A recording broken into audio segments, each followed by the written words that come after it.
قال إني عبد الله آتاني الكتاب وجعلني مباركا أينما كنت وأوصاني بالصلاة والزكاة ما دمت حيا وبرا بوالدتي ولم يجعلني جبارا شقيا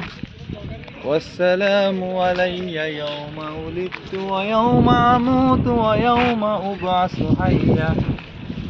ذلك عيسى ابن مريم قول الحق الذي فيه يمترون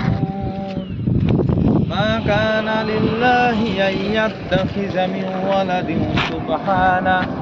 إذا قضى أمرا فإنما يقول له كن فيكون